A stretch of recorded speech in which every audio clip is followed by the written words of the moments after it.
If I had a hammer, I'd a hammer in the morning, I'd a hammer in the evening, all over this land. I'd a hammer out danger, I'd a hammer out a warning, I'd a hammer out love between my brothers and my sisters, all over this land. Ooh, if I had a bell, I'd a ring it in the morning, I'd a ring it in the evening, all over this land, I'd a ring up danger. Thank you so much. And if you're watching us on November 4 at 8 p.m., you're watching us live. This is Progressive Radio on TV, and we're out of Willamette Falls Media Center here in Oregon City. And our show tonight is Democrats Win. Now what? I'm not sure. Well, our two guests can tell us what's coming up. Chris Keith was here recently, a couple of weeks ago. And last, we had Moses Ross here last time we were here. So they're two big headers, and we want to see what they are thinking about this. So we caught the car, didn't we, Moses? Yes, we did. We did. We chased the car, and we finally caught up to it. And now what are we going to do with it? And that's going to be what we're going to talk about here tonight, because we have a golden opportunity. We have an opportunity now to really, truly turn back the clock on all of this regressivism that has been that the Republicans are famous for, and Trump is famous for. We've got an opportunity to do something about it, and I think it's really up to us as activists, as those that communicate to the public, to try to help them to be empowered to work with this new majority. You know. Hope so. Chris, your thoughts? Were you ecstatic? Were you happy? Were you pleased? Kind of an aside, really, from the main point, but something that I found really interesting is following Ocasio-Cortez. Yes, Alexandra, Ocasio-Cortez. Yes. Something I found really interesting about something she's doing now, and it's the same thing she did when she was campaigning. She keeps a very active, open line of communication with Twitter,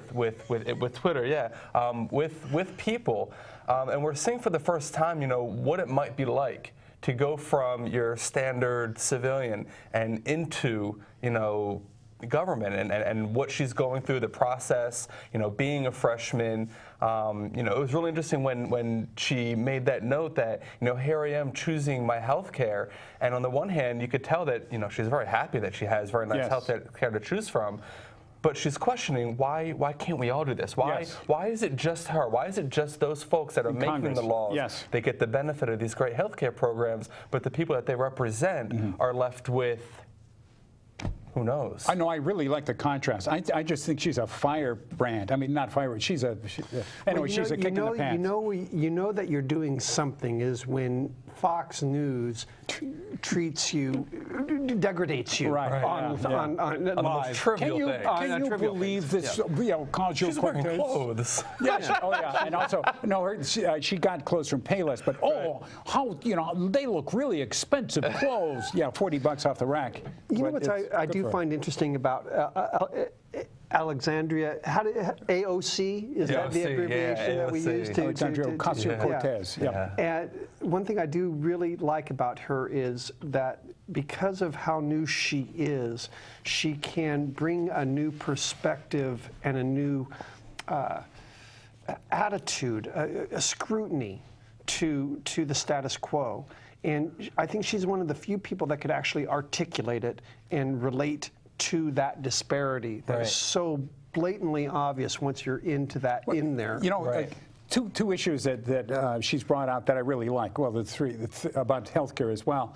She doesn't want Joe Manchin sitting on the Energy Committee because Joe Manchin is a coal guy in a coal state.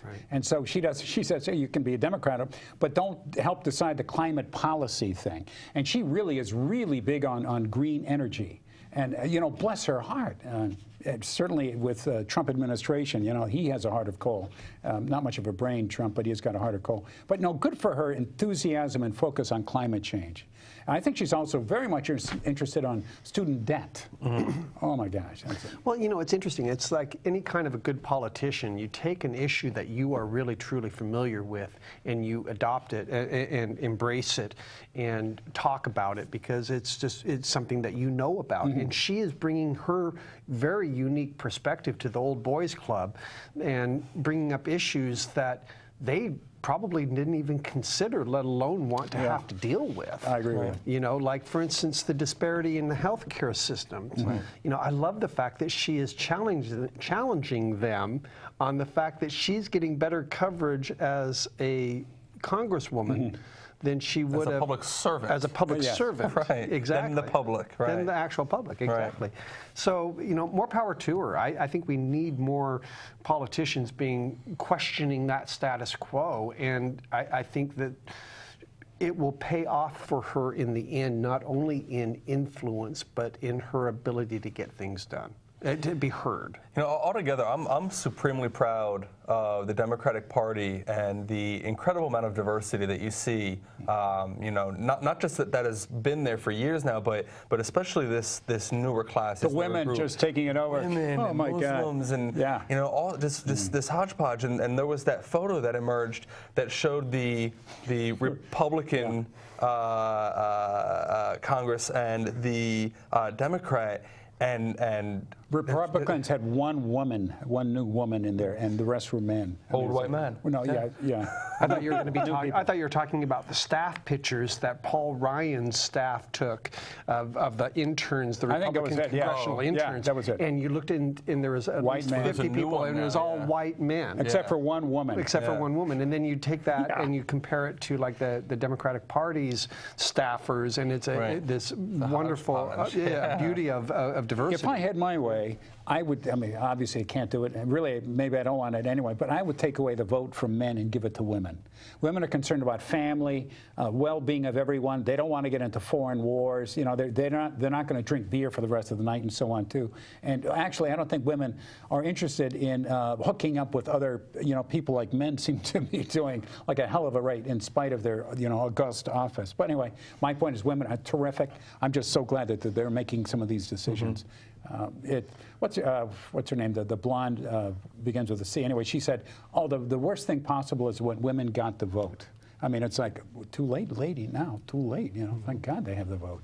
Temporary. Well, one thing that I am especially proud of is the breadth of the diversity that the Democratic Party has in its new wave of elected officials.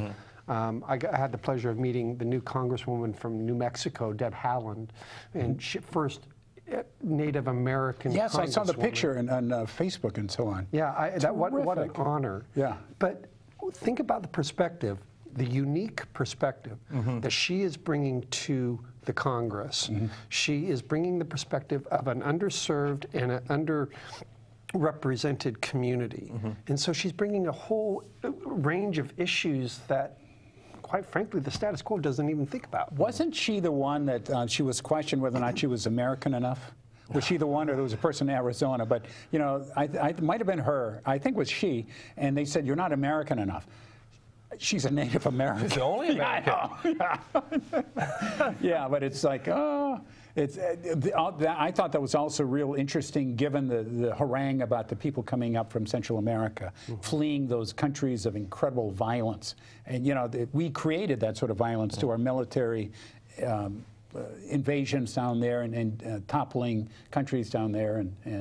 But yeah, I thought that was really amazing. I'm born and raised in Hawaii, and I'm pretty used to some diversity, but this is just great. I mean, I agree with you utterly. And also young, vibrant, really people. And I certainly wouldn't argue with Cortez at any time. She kicked my rumpus from here to next week. I thought she's great. Chris, what do you, as someone who is, I'm assuming that you're more of a millennial than I or Caleb is. Yes. How does that make you feel when you see someone that better represents you in Congress? It's exciting to see it in this early stage, but honestly, I really won't be fully excited until that's the rule and not the exception. The norm. Having one person in there, or a few people in there that are young and vibrant and relate more to myself, it is great, but they're still up against a general school of thought that it's going to be really hard for them to to affect.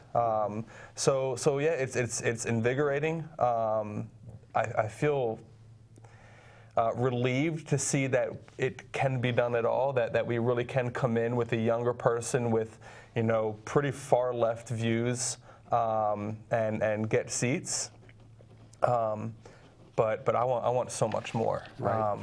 I want to see 10 times that many next time. And we deserve that much more than what we have right now.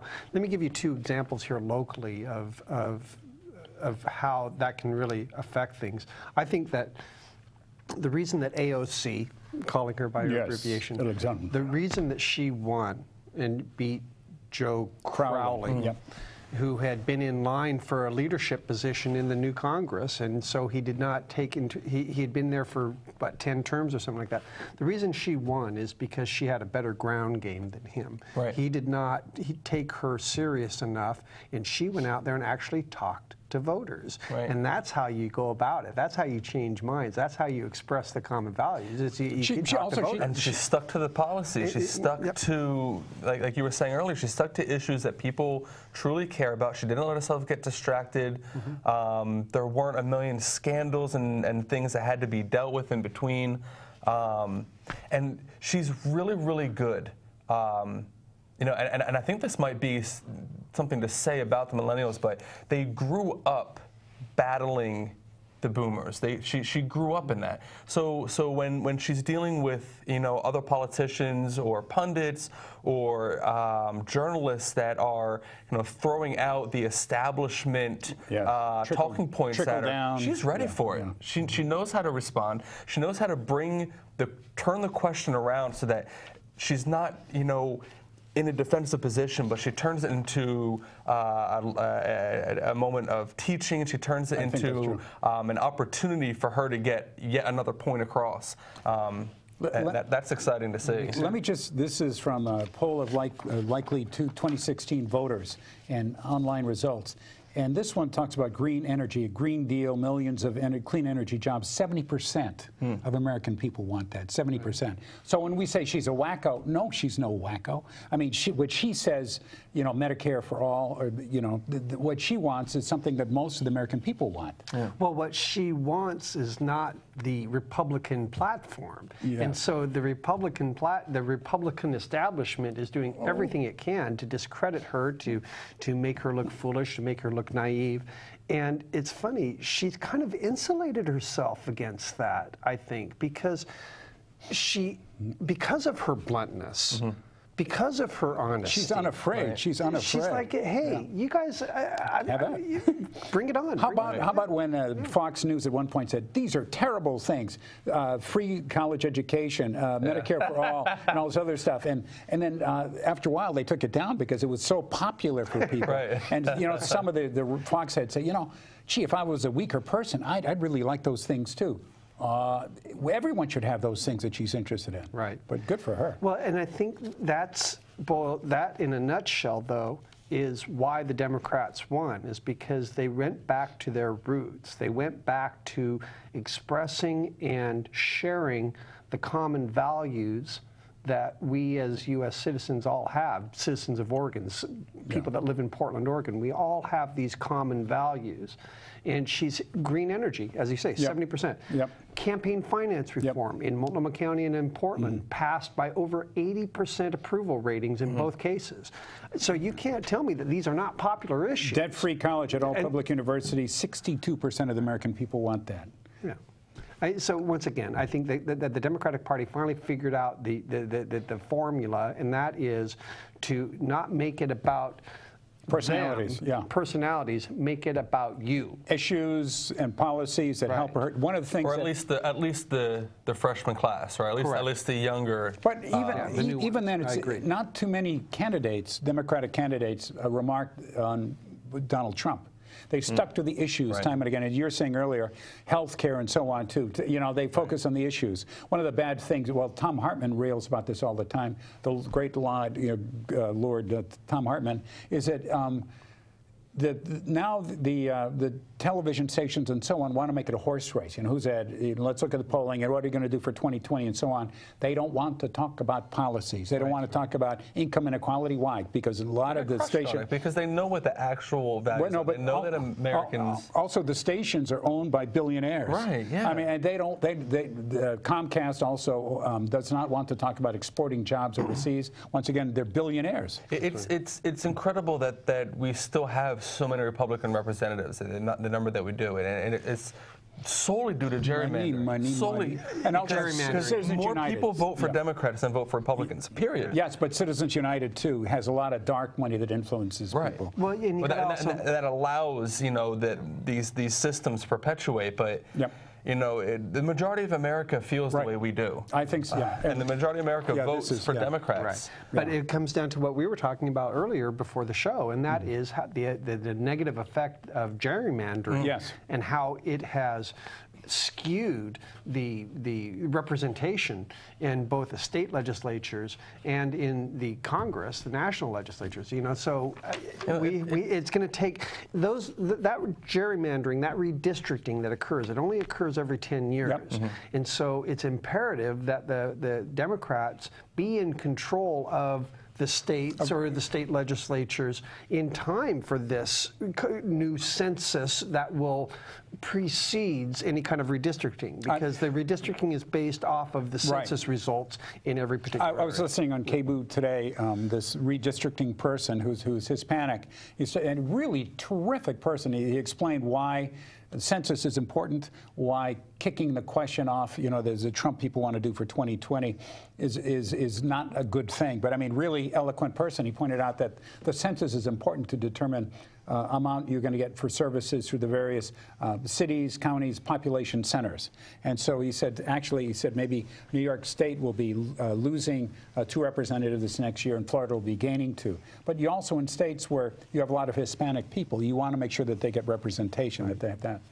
Is anybody talking about reforming that entire system? Because it's a system that was designed pre-technology and pre-automobile. You know, this is designed so that wealthy landowners out in the middle of nowhere had some weight to their vote, and B, because the only transportation was slow transportation, so to get the votes across the state and to be counted, you know, they had to do this general system where, you know, this area would vote and we get, you know, a yes or a no, or a red or a blue, and then it would kind of cascade to the states and off it would go. But we don't need to do that anymore. Well, you know, I agree with you utterly. Dingell, who's the longest serving representative ever in this country, said we should get rid of the Senate. And I agree with him if we could, because you have a lot. What the Senate makes decisions behind closed doors. Right. You don't know who put the blocks on things and so on too. And if you're a billionaire Koch brother, then you know you can influence senators by, you know, thank God for Citizens United, according to these jerks. Teddy Roosevelt had what they call the Tillman Act, that if you paid money to a politician, you were guilty of a felony. And so, I mean, you could not do it by law. And now, without any presidential input, without any congressional input, now we have Citizens United. It's like, oh my gosh, you know, it's the exact opposite of what Kennedy wanted. It's funny you bring up getting rid of the Senate. Roosevelt. The Constitution is a great document. And its purpose was to prevent tyranny, to prevent authoritarianism, to prevent a lot of things. But I think we need to move away from this idea that it should never be changed, and we should stay so rigorously to this document that you know, when that was written, the technology advancement that has happened since then is so different that they weren't considering how that system would possibly function in a modern-day society. Automatic weapons, for instance. Automatic weapons, internet, the ability for people to communicate instantly. You know, a lot of the processes that are described in our Constitution are based on the lack of technology. Well, I think but the challenge is, though, is not the challenge, I should say, but the solution to that, at least by our founding fathers' calculations, was an independent Supreme Court, where these debates, legislative debates, could go and be arbitrated. You know, I think the problem is, and debated, you know, by a neutral entity, and unfortunately, our judicial system has become politicized over the last 20, 30 years. Yeah. Corrupted is a strong word, but if appropriate. it wasn't, Yes. And even if it wasn't, you know, our government is such a large system that even if one portion of this, you know, something as, you know, the Supreme Court, and it's powerful, but it's still small. It's a small component of a very large and complicated system. The whole system is so convoluted that one thing, no matter how pure it is, it can't possibly make it through all of the other complications and challenges that we have. Chris, you know, a couple points. Number one is, if you're a billionaire, you know that by contributing $50,000, you can influence legislation. Maybe you need more, maybe $1 million. But you get back then $500 million if you just tweak this system. So they're pretty happy if stuff can't be improved. Right. I mean, if the stuff doesn't work, they don't care about the poor people that are hurt, suffering in the streets. They don't care about their lives. They don't care about the increase in suicide now, you know, for people between 45 and 60. You know, your job, if these people in that category see their job declining, their salaries declining, maybe they're laid off work, as so many of them are, kicked to the curb. Suicide seems, you know, unfortunately, not a bad option for them. A terrible, terrible, terrible option. But it turns out that in societies in which you have liberals controlling all aspects of society, suicide goes down. In societies in which you have conservatives controlling all aspects of society, suicides go up. That's true in England, Australia, United States, and it makes sense. I mean, it's a mean society. One, you're going to, you know, what can we do to help you? And the other one, prove that you need the help. I don't want to give you anything more than, you know, you prove you need. Right. Well, you know, to kind of the topic of the conversation tonight, you know, Democrats won, now what? You know, one thing we could do to address all of these things is the Democratic Party needs to embrace the younger generations. It needs to embrace progressivism. Yes. It needs to embrace this large group of energized people, and it needs to pull us all in together into one large fighting group. Give us something to get excited for. You know, AOC can't be the only one fighting for these things. If the whole Democratic Party would just move itself back to the left a little bit, embrace all of, you know, the progressive ideals and the millennials' ideals, and get us on board with them, we could fight against all of this. But right now, we're so busy fighting each other. But I think the biggest challenge, though, I think the biggest challenge, though, is quite frankly apathy.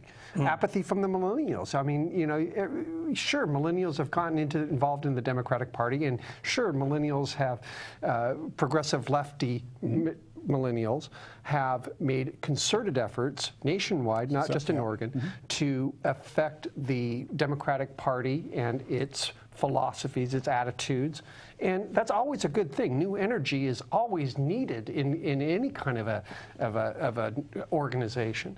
But the challenge is okay, you can be extreme like Republicans, and here's what we got with Trump.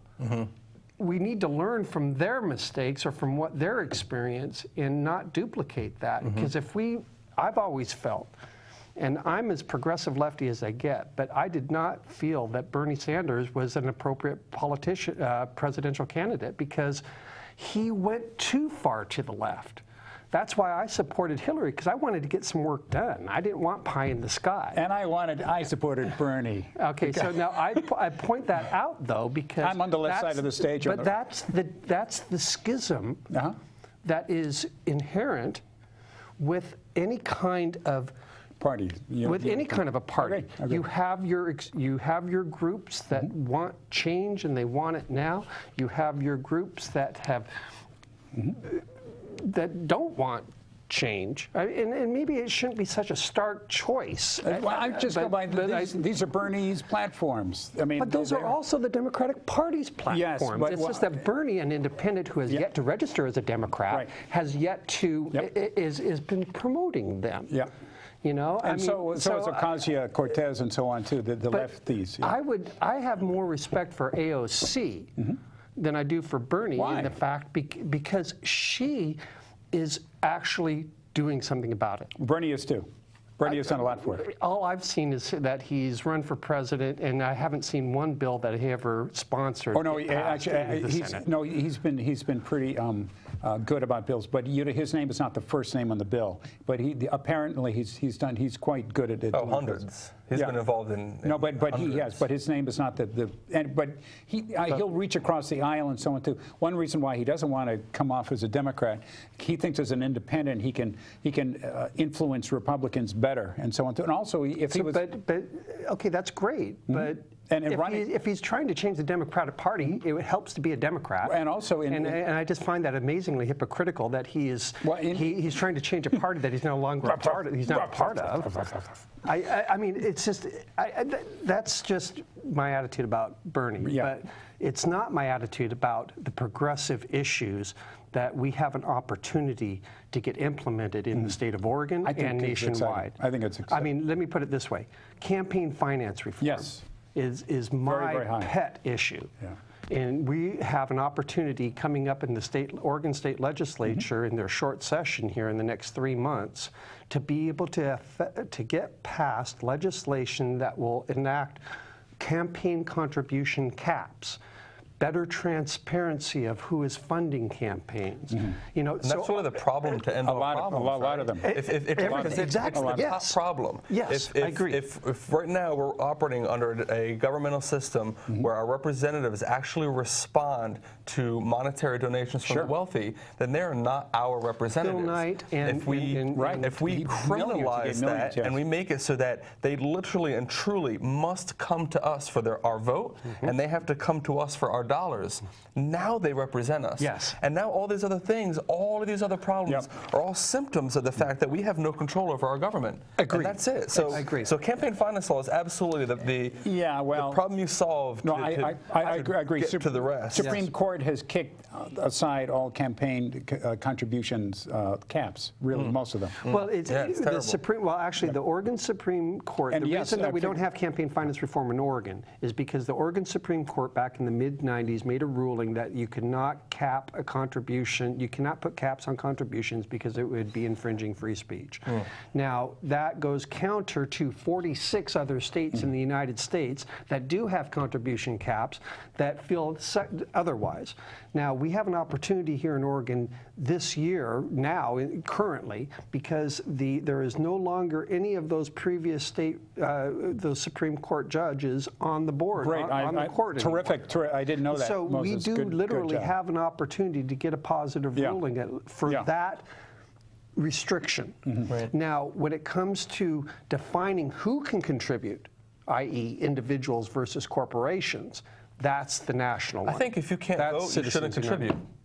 If you cannot vote, you can't. If a corporation can't cast a vote, why should they should they be able to pay for politicians? And also, let's go back to Teddy Roosevelt. I mean, the Tillman Act. You know, if you cannot, corporations cannot give money to politicians. I agree. Good for. I didn't know about that with the. So we have a golden opportunity here in Oregon to be able to actually make some positive change, and this is an issue that transcends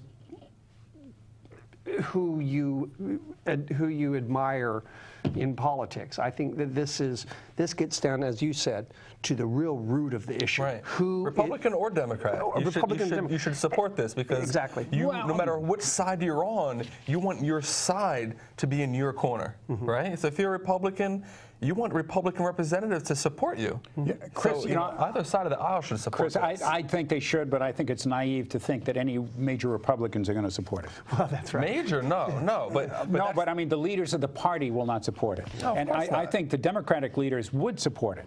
And some. Because, well, most of them, because I think it's an issue of free, voting, open elections, and so on too. And the Republicans are interested in making money for their top donors. That's what they are interested in. And Democrats do the same. And not many. When we say that, but we forget. And a lot of the majority of the Democrats in office have been there for a decade or more. So where have they been on this issue? Well, I think they've been supporting it. We say that we think that they're going to do this, that they support it. Well, but they've had their chance. No, I'm saying they're naive. No.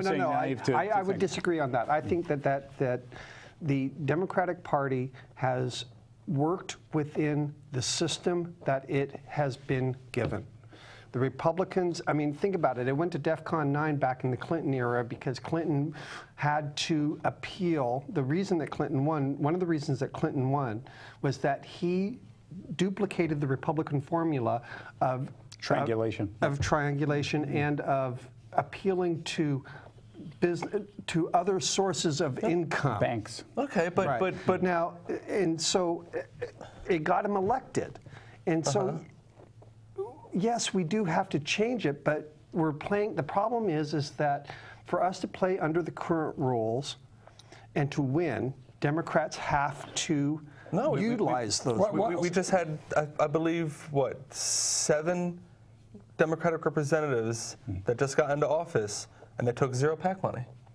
AOC took no PAC money. That's good. Hey, let me interrupt here. Our show is Progressive Radio on TV, and if you're watching us on November 4, then you're watching us live. Thank you so much for watching. Our show is Democrats win. Pardon me. Now, what do we do? So, I mean, the spirited discussion here. Yeah. And if you'd like to call in with question or comments, please give us a call. 503-650-0198. Let me give that to you again. It's 503-650-0198. Please, and if you'd like to put on a show here, if you'd like to see the studio, I think they're going to put up the directions on how to get here. There we are, Willamette Falls Community Media Center at 1101 Jackson Street, Oregon City 97045. Once again, that number is 503-650-0275. And if you'd like to come here, you learn how to use the technology, take classes, please do so. The nicest people in the world. Thank you, Marv. Thank you. Yeah. At any rate. And if I may just talk about that, I think in the current environment, in this last election cycle, it was possible for a candidate to not accept PAC money and to focus solely on contributions of a certain size, small contributions directly from voters, because people finally were starting to get the problem. Finally, we're starting to understand the problem. I don't think that problem was fully understood until recently. And also, we have dynamic upstarts like AOC. And which makes a huge difference. That can utilize that advantage to their... Let me talk about one huge problem. No, if I may, one last point on that, though. Sure. What we have to do, though, is to get it to, so that I've always felt that you have to have a level playing field. And that's where the campaign finance reform comes in. Because if you have a level playing field that both the Republicans and the Democrats and the third parties are able to play fairly and everyone has a chance, only then will everybody buy into the concept. But if you are doing it on principle, you have an opponent that's going to exploit it. Yes, I agree. At least it's possible, sure. And that happens a lot. Now, it didn't happen. It's starting to change. AOC understood that. Right. Many progressives here locally, there was a state rep race, if I remember correctly, where the person did not, Jeff Golden is his name. He didn't accept any PAC money. Right. He kept it under $500. The time was right. And that's why I think it's the time is right for new campaign finance reform. For some interesting numbers, so for this past election, and these are all people that committed to not taking corporate PAC money. This is just within the group Justice Democrats. Okay, good group. But 78 of them won their primaries.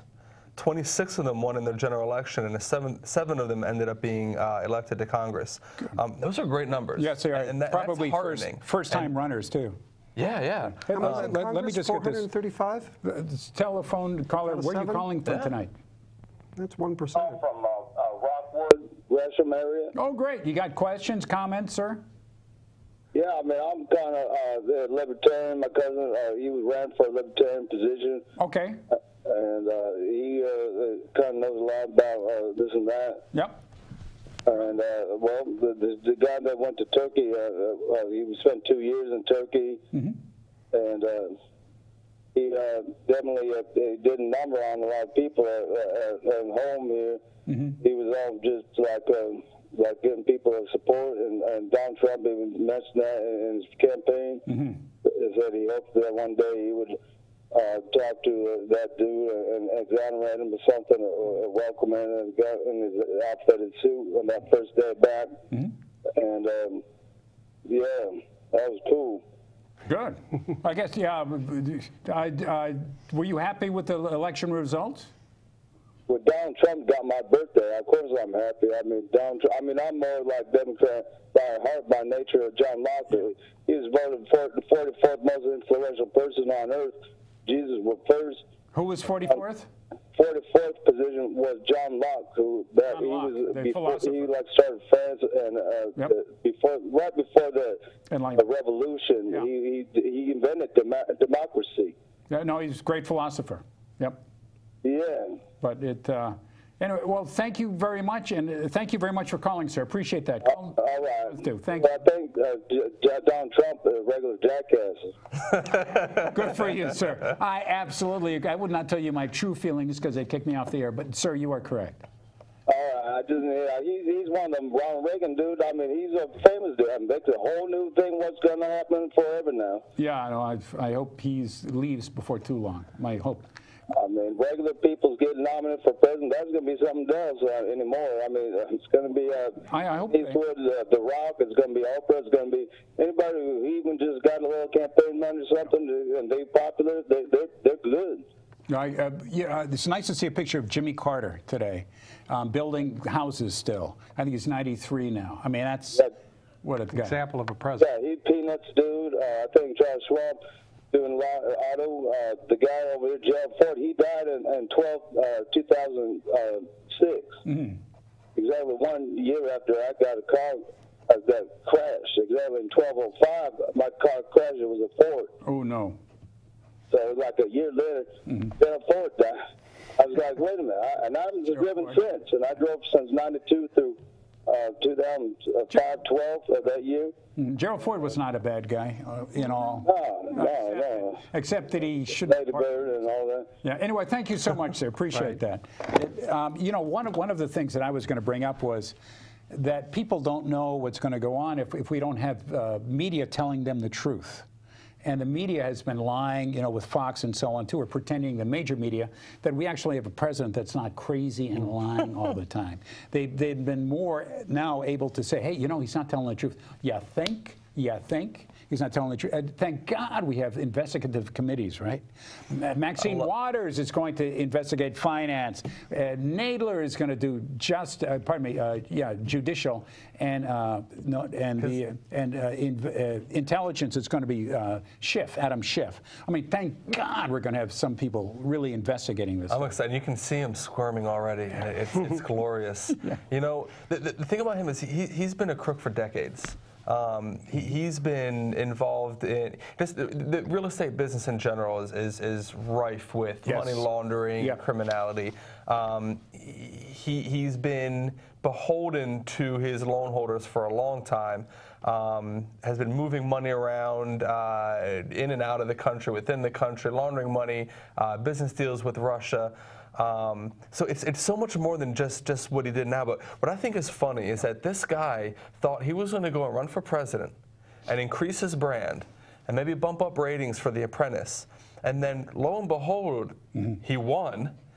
And now he's in this position of utmost scrutiny. Yes. Last place in the world someone like him would want to be. He and his family. Did you see the last Michael Moore movie?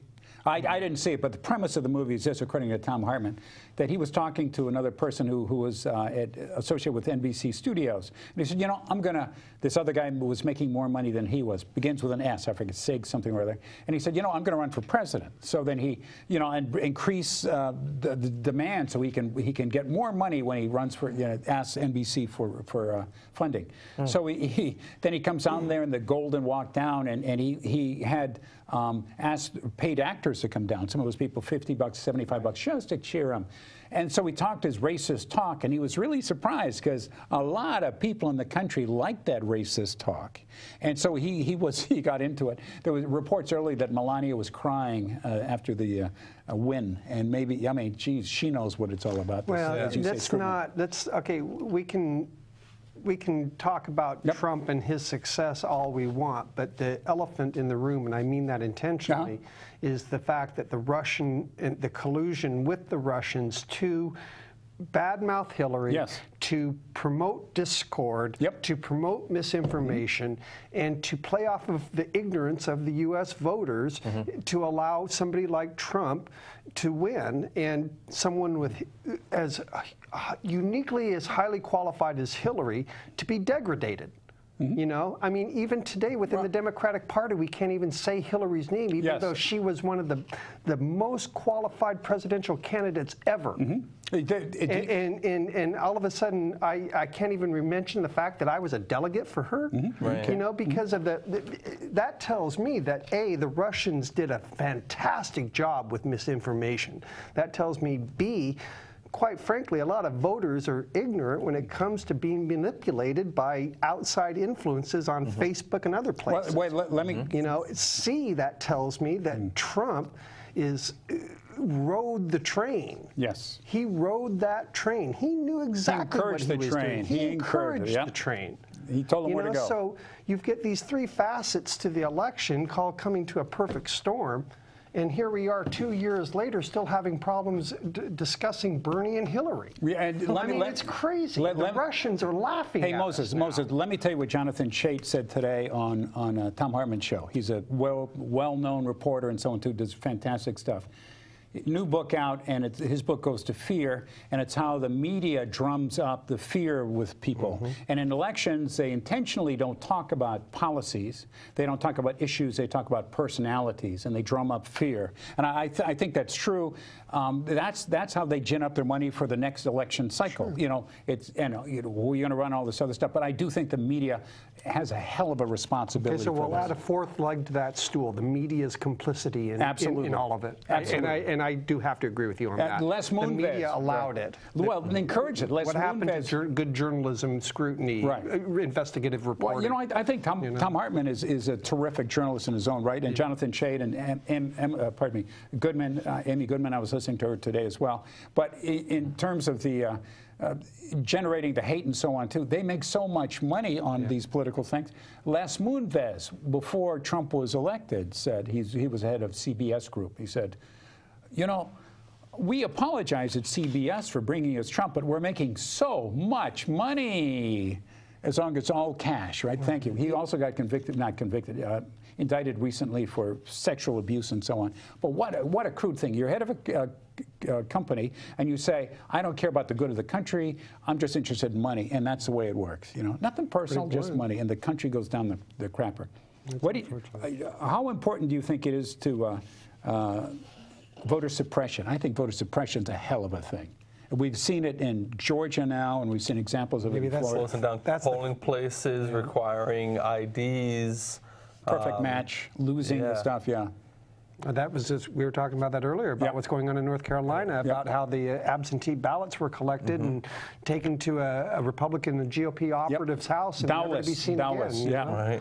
I mean, it's just crazy. And maybe that's the fifth leg to that stool that I was talking about. If the media has been complicit, voter suppression and GOP efforts with voter suppression would be clear, is pretty obvious. One of the, in terms of in-person voter fraud, out of millions and millions of votes, they may have 20 people that do that. But voter suppression, as Stacey Abrams said in Georgia, 1.5 million people were knocked off the rolls. 1.5 million people were knocked. So 1 or 2 people, you know, voting irregularly. By the millions. Yes. That's wild.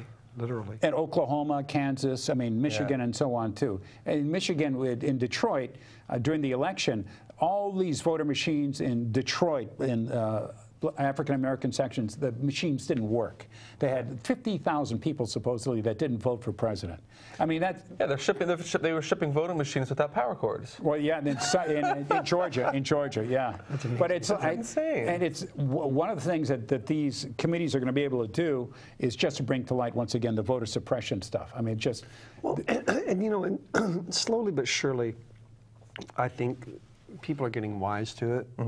I mean, because it's been just so blatant, you know, and so obvious. I mean, North Carolina, what's going on with Georgia, Florida. Stacey Abrams is staying in the fight. Good for her. She's saying that she's going to continue to fight to make sure that you know, that these laws are changed. How about, she was asked on MSNBC or something, Meet the Press, are you conceding? She says, no, he won, I'm not conceding. Conceding means, you know, it was a fair chance and so on too.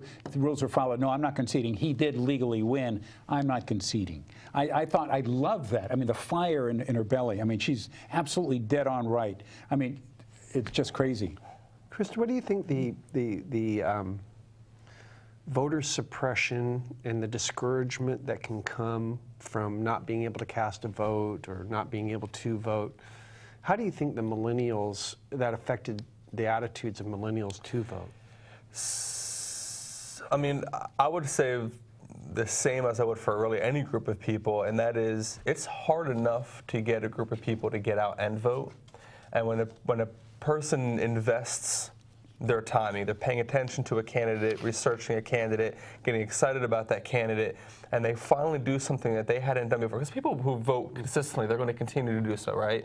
But voter suppression is really going to affect most the people who don't tend to usually vote, because per your question, they go out and they finally get up and either go to the booth or they fill out their ballot, whatever it is that however it is they vote in their state, and then to come to find out that after all of this, after all this excitement, exactly what they feared to be true turned out to be true. None of it mattered, right? And it's kind of like this message they've been hearing forever. It doesn't matter if you vote. It's all rigged anyway. It doesn't matter.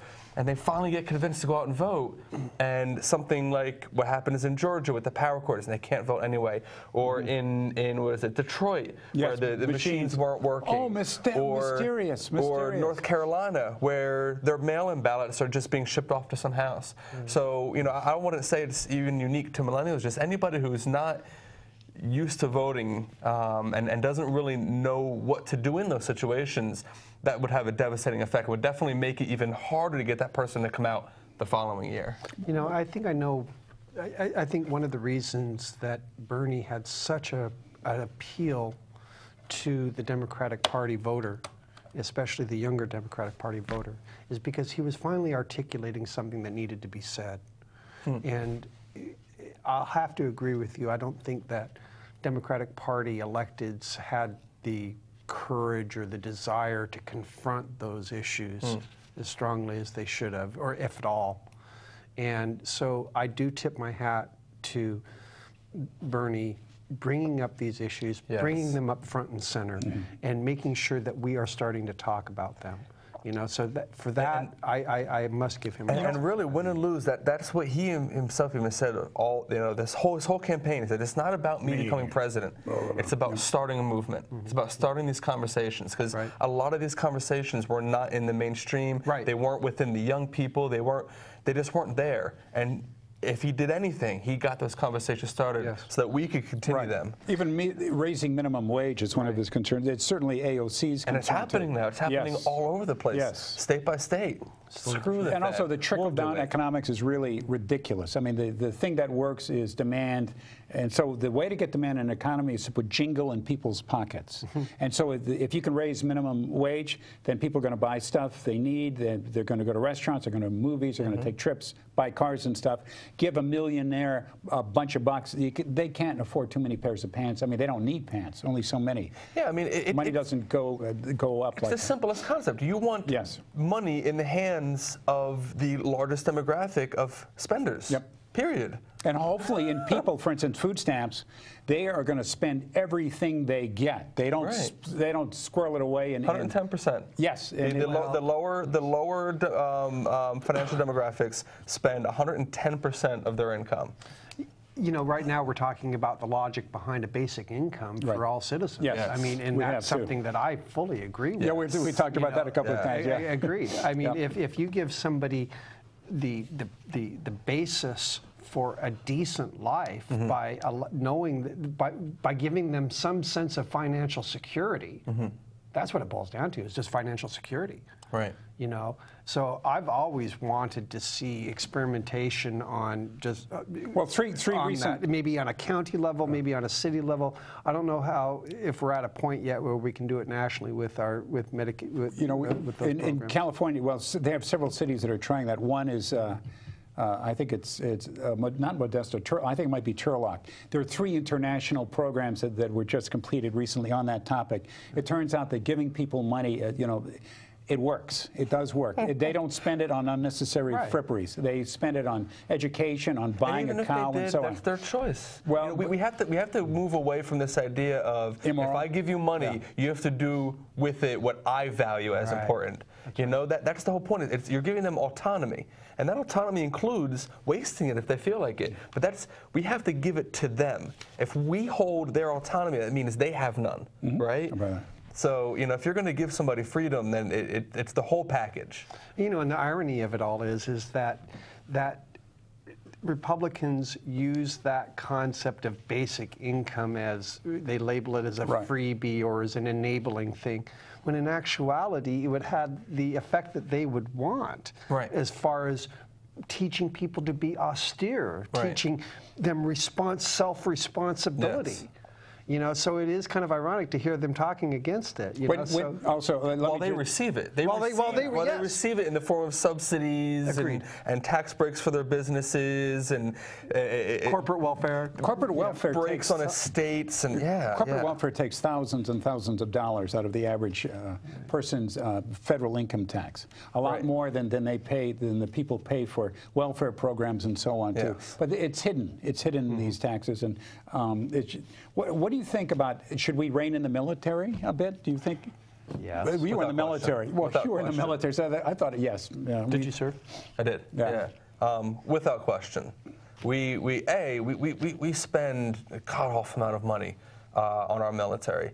And this argument that, well, that's what protects us. No, what protects us is giant oceans on the left, giant oceans on the right, and a nice strong Navy. We don't need to spend, you know, $1 trillion a year on this stuff. We spend more than the next 10 countries combined. The next 10, China, and Russia, we don't France. do it for defense. We do it for aggression. We go out and then we kill people. Yes. And we also protect the shipping lane so oil can be brought into the country. But we go off and we antagonize people, right? George Bush, Herbert Walker Bush, you know, going after Noriega, and also we had Reagan going after those kids in Nicaragua. Yeah, I don't know. The Sandinistas. No, Reagan went after, I forgot that island, Grenada. That was that's right, Grenada. Yeah, but then they want to stir up a little storm and get elected. George Herbert Walker Bush had a popularity at one point after the small Iraq War of 92%, the highest ever, after he invaded.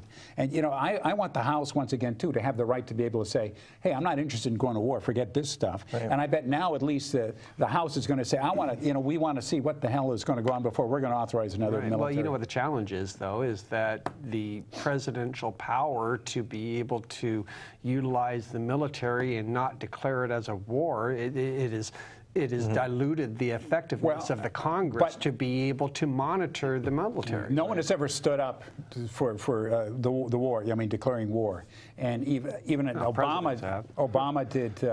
Unauthorized use of military, power and so on too. But Obama dropped more bombs than Bush ever did. Yeah, could have by the thousands, probably. But anyway, he should be stopped too. And also this drone warfare stuff. Yeah. Jesus, what are we doing if a drone up there kills your nephew? How does that make America friends? I mean, I don't see what the hell that's going. Well, and the allure.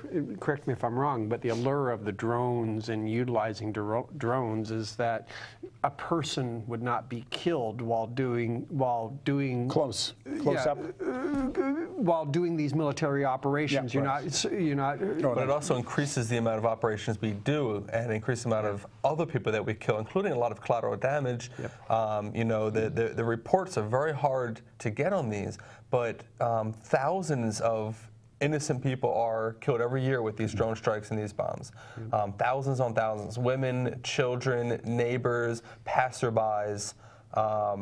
And that's, what's that line? If you're going to pass a sentence, be the one to swing the sword. Never heard that. Makes sense. But what we're doing is we're reducing our own cost to kill. The personal cost. Press a button. Right. It happens. You can't detach yourself from it because then you just do it more. Yep. I was listening to something on NPR where they were talking about how they were paying for the people in Iraq if they made a claim, if they were not killed, if there was damage, if there were physical damage, or if there was property damage, and it was not in a combat situation, they would pay people in cash right then and there. And the history of that was actually from the Civil War, where they were, if I remember, was it the Civil War where they were, no, General Pershing in World War I. That's who started that concept, the idea of immediate reimbursement. Immediate reimbursement, so it wouldn't be lingering, and you to be able to win the hearts and minds of the people of the country that you were invading. Unfortunately, we still do that, and they still do that. They were saying that it was they paid $2,500 for a loss of a life, or they pay $2,500 for a loss of a car. And in this interview, they were questioning how $2,500, how they could equate a life to $2,500 at the same cost as a car. And they're saying because they're paying it out immediately. It's not like they're trying to determine, an actuary table of how much income this person would have made over the course of their life. Here's $2,500. Are we good? Right. I'm not sure in Iraq that they always paid it out, but it's in that fashion, because I've heard it's dispute. Oh, no, they carried. We had a unit that carried around wads of cash. Okay, but I thought there were people. That's their job. Their job was to go and pay people that had some sort of. I think I saw some things on television that were talking about some people who disputed it, and so they said, we're not going to pay you quite as much because it was I don't know, not a battlefield kill or something like that. But if they did that, that's the smartest money ever. I mean, you not only do you give money, but you say, I'm sorry, it won't make up for it, but I hope this helps. And I mean, just an apology as well. The money is an apology of a sort. I think that's great. So what do we do? So if Democrats win, what do we do now? What's going to happen? We have to push our elected officials. We have to push them. We have to advocate for change. Right now in Salem, over the next 3 months, there's going to be a short session. Get a hold of your legislator and tell them that you want campaign finance reform. Tell them that you want progressive issues represented, Yes, absolutely. We have a window of opportunity here in the state of Oregon over the next 3 months to get some stuff done. I think that's exciting about the campaign contributions, Moses. I didn't know that. How exciting, yeah. We're going to make this change. Yeah. And I venture to say that if we do this, in 5 years or whatever, you're going to have stronger third parties. Right. You're going to have more diverse candidate selections. Absolutely. We right now we have a really good opportunity within the Democratic Party to refresh the party, because now they're seeing that, hey, if we don't like you, we're going to primary you. We're going to replace you with a 25-year-old from Brooklyn, right? So either get on board with the clear and obvious direction that the Democratic constituents, voters, us want to go, or get ready to fight. Right? Or get ready to retire. Right. Just like Joe Crowley. Yeah, I mean, there's a lot of politicians that need to retire. I'm going home and see my grandkids. And I would much rather have some 25-year-old enthusiastic, excited, knowledgeable. How embarrassing when every time that they bring some sort of tech company to the House, the Senate, to ask questions, and they clearly just are they're not there. They don't know, right? We need to get people in there that know what is going on. Right. They were being quizzed about doing posting or Facebook and all that kind of stuff. And man, how are you setting policy for something you don't understand? Chris, what issues do you want? Pick 1 or 2 issues that you think people should really work on. Campaign finance. I mean, you start at the top and work our way down from there. And you know what? Education. If again, that's something that falls under, right? So we can't really fight for the small things until we win the big thing. But man, it'd be so much easier to fight for all these things if the person that lives next door to me on this side and that side, had a higher education level. People with higher education levels tend to vote further on the left. They tend to understand these types of concepts better. For me, it's voter suppression. But I agree with you. I mean, voters, I think but absolutely finance and, absolutely have to work on those issues. And, really, I was so upset when, and I think all of us were when Trump won. I mean, it was a gosh darn I'm still rotten recovering. day. Yeah, me too. I mean, I'm not drinking as much now these days, which is, maybe too bad. But I mean, after that, it was like, holy God. I mean, I loved Hillary. When you woke up, you felt like you didn't quite know your country. That's how I felt. I woke up and I said, and it's gotten worse. Where am I? And it's gotten worse. But thank God now. But then there are little glimmers of hope, rays of hope. like AOC, like campaign finance reform, like knowing that there's only 2 more years of Trump. And knowing that the majority of the people stand with us. We just have to give them a voice. Thank you so much, Moses. Oh, good. Chris, thank you so much. Thank you very much. Yeah, thank you, Democrats. Thank you. Thank you, people who won, too.